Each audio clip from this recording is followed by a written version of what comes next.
Oh my. Good morning from a very wet Atlanta, Georgia. And a very limited time here, so I had to be very choosy about what I did. So obviously yesterday we did the World of Coke. But today we are at the Center for Puppetry Arts. So of course we did the Jim Henson exhibit over the holiday break, but when in Rome, as they say, or in this case Atlanta, I'm gonna check it out. First I gotta finish my drink, which is really, really hot.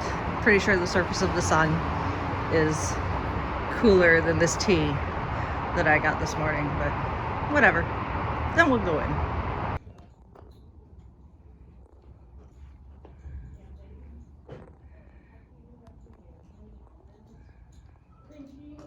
Three Sesame Street.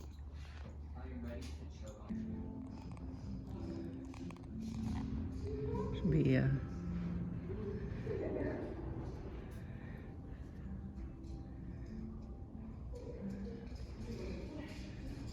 some familiar faces, especially for those that are fans of Mystery Science Theater.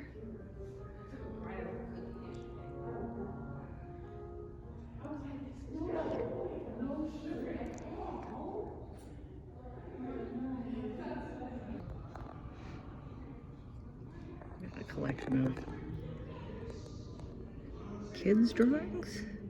Some of these should be fairly recognizable. And some French fries. Got one of the either lies or tells the truth door cards from Labyrinth.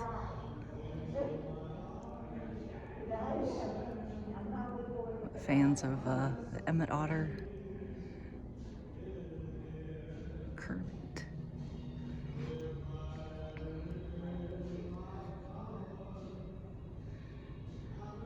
Dozer, Fargo Rock, or Emmett Otter's Jug Band, Big Bird, one of the Cannonball from Labyrinth, Kermit.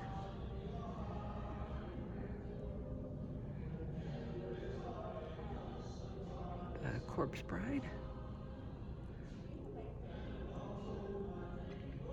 Santa, Rudolph, and the very classic stop motion.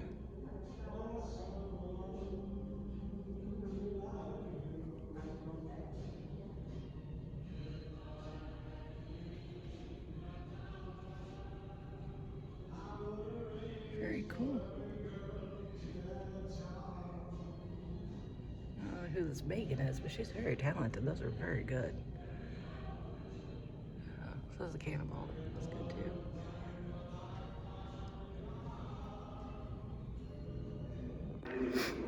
And we're in. The question is, what is a puppet?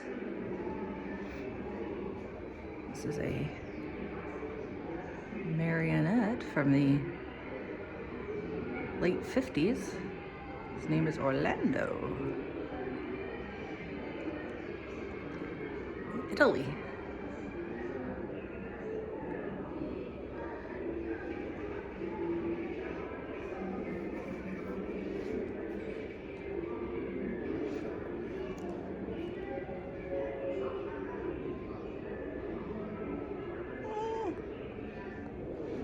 I'd argue that maybe,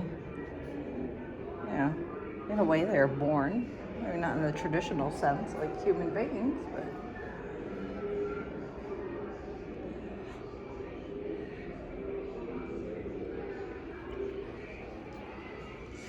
I would say even without being performed, there's some puppets that have a lot of personality. Even when stagnant. At least that's the way I felt when we were at the Imagination Unlimited.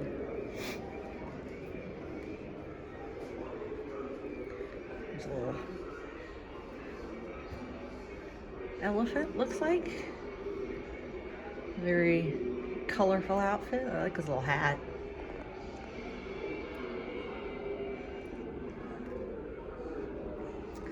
Alright, the global collection. Puppets from around the world.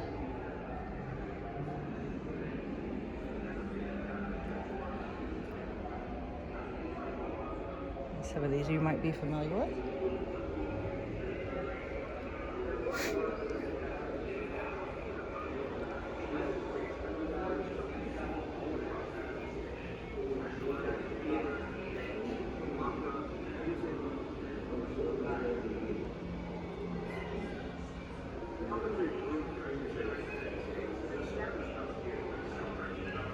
These are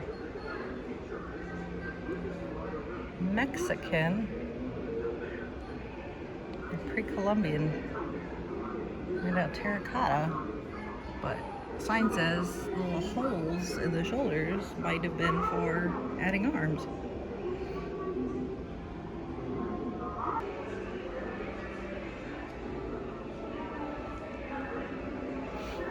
Of course, yeah, gotta protect these objects, but you do have this face here that you can touch. But oils and stuff on your hands won't hurt it. Obviously, paint can fleck off. Somebody was a little too rough rubbing the end of his nose there, but the texture of his hair and his eyeballs, his nose, his mustache, and his lips.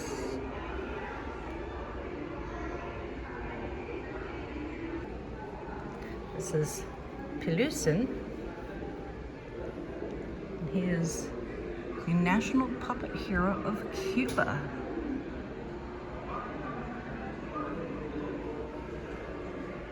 We got some masks.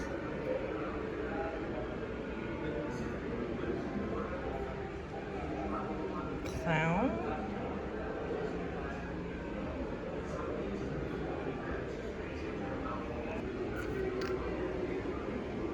There's some, excuse me, kind of marionette type puppets. Something that may look a bit more familiar. The sticks and all the strings. Of course, marionettes can be very articulated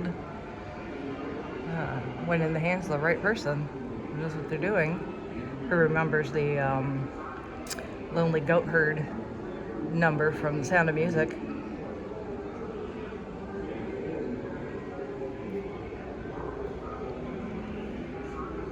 This guy's supposed to be the Mad Hatter from, I guess, Alice in Wonderland. So you have the 10-6 on his hat.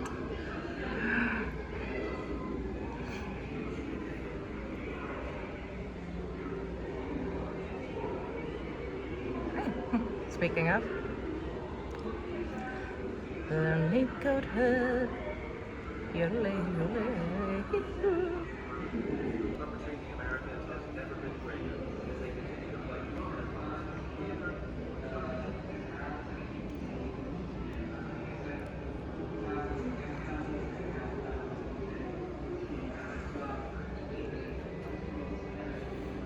Drunken sailor.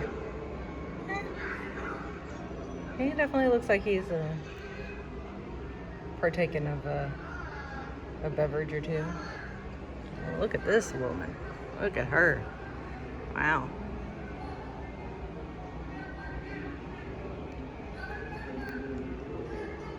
That dress. Reminds me a bit of,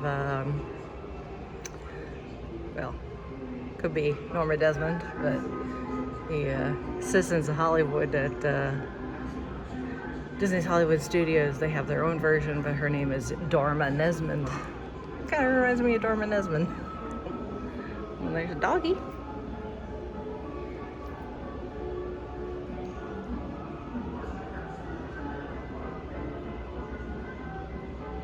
interesting is tail is. It looks like it's a bunch of buttons been stacked together. Whatever works. And speaking of some classic Hollywood starlets, we have a Mae West. Come up and see me sometime.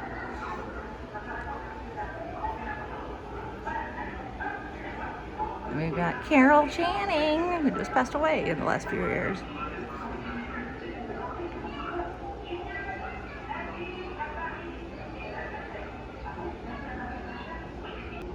Of course, stop motion. Very, very common even today. We got Gumby. No Pokio. But the Glob. I don't remember that from the Gumby show, but apparently it is. Santa Claus.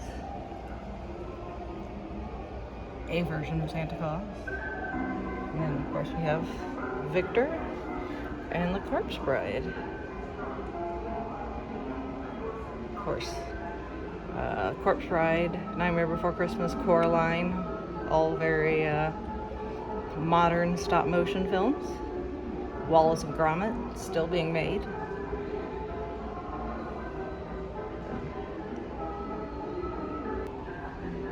A couple of Austrian marionettes. Oh, look at their costumes, how intricate they are. These are for my opera mignon.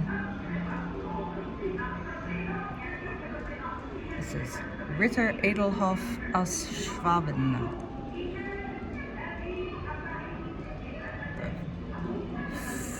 The fur lining on his coat there. It's made out of this beautiful velvet. Trim on his kind of waistcoat there. And then this is, I guess, the eponymous Mignon with her curly updo and all her fancy jewels, her dress, all the little details. Very beautiful. These are some hand puppets. The shape should be familiar to a lot of people. This is a style we see quite a bit.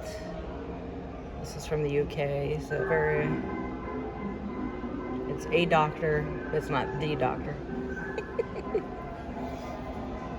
Got a crocodile. Policeman. There's Judy. And the devil.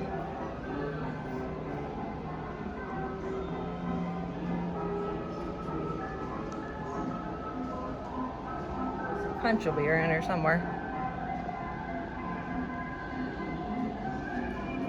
Yep. Punch and Judy. So there's a ghost.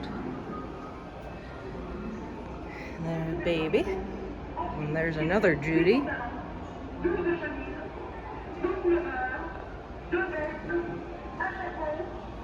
And here's a couple versions of Punch.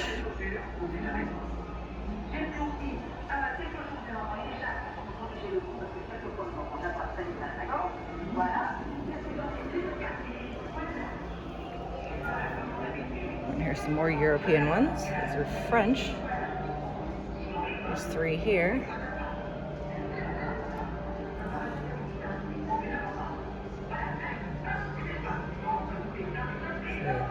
Gendarme. Well, I guess if you want to do a puppet version of Les Mis, he could be Javert. Here's some Italian. And then a German. And then here's some more intricate ones. These are from Spain. This is Princesa Primorosa. Again, has quite the intricate do there. You can tell her hair's just made of yarn, but very well done. All those pearls and stuff. Then her dress. all these very fine looking fabrics. Lace and all the different layers.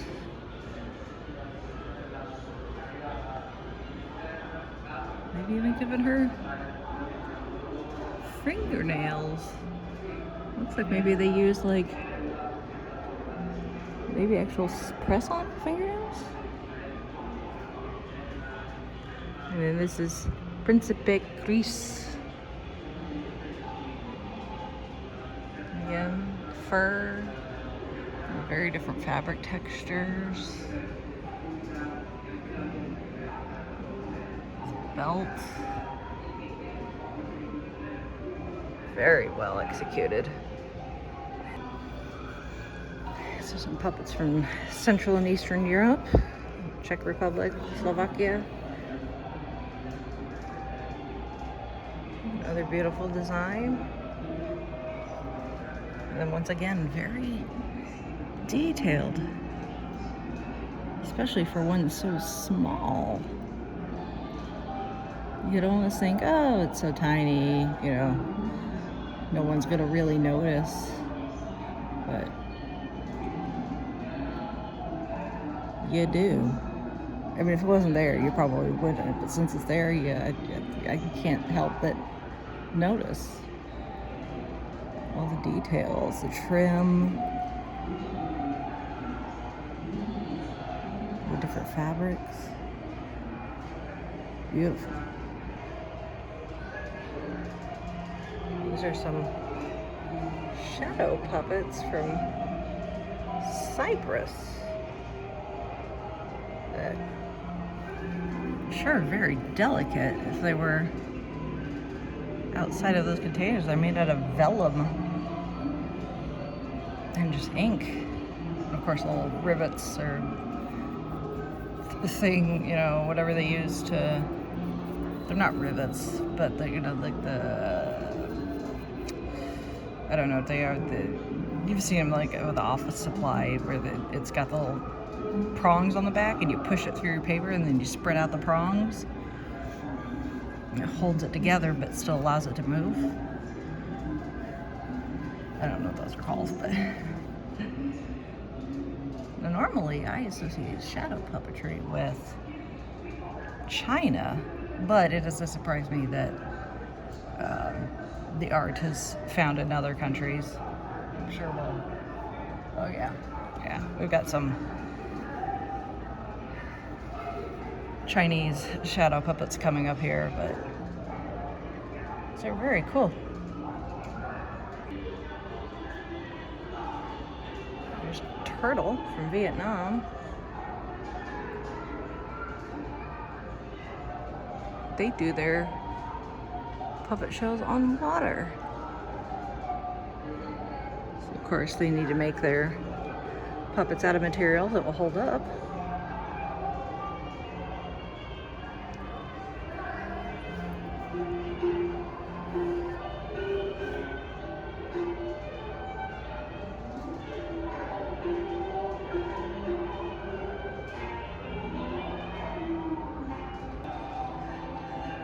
And I was about to say, hey, this lion type mask reminds me of the type of puppets and stuff they use in the Broadway production of The Lion King. That's exactly what it is. It's a prototype for Mufasa.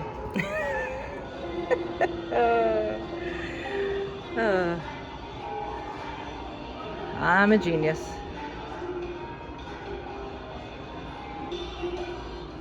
Of course, the Chinese, not just shadow puppets, they do other types as well. So they do have marionettes. These three men with their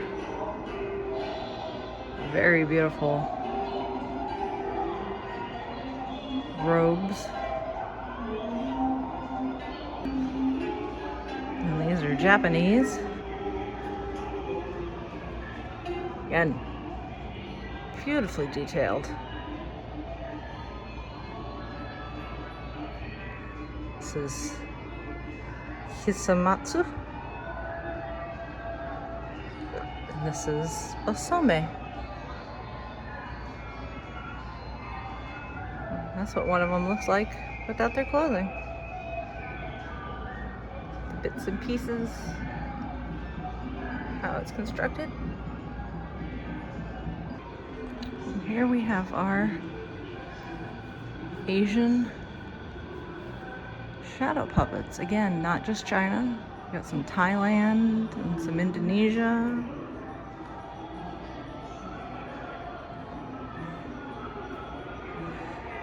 The name shadow puppet is exactly what it sounds like.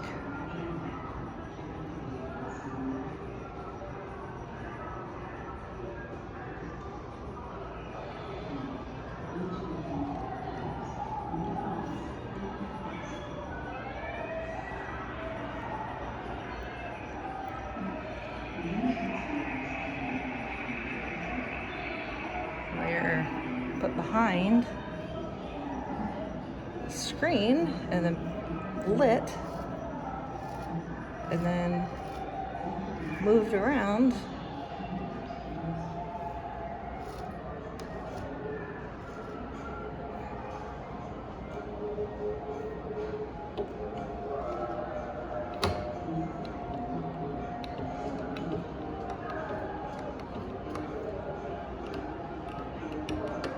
And you might think that, well, being backlit, then why bother with the color? But as you can see, the color does come through.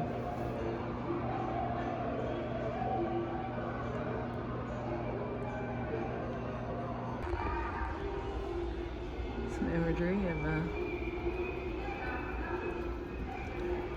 different puppets in use.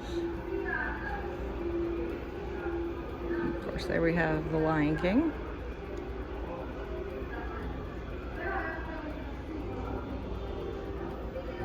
We've got apparently Albert Einstein with a marionette of himself. Sure, why not? This seemingly life-size compared to the women there. She looks about the same size. Some sort of stage production. And some sort of shadow puppetry that, oh, that's supposed to be Barack Obama? I wonder what the story is there.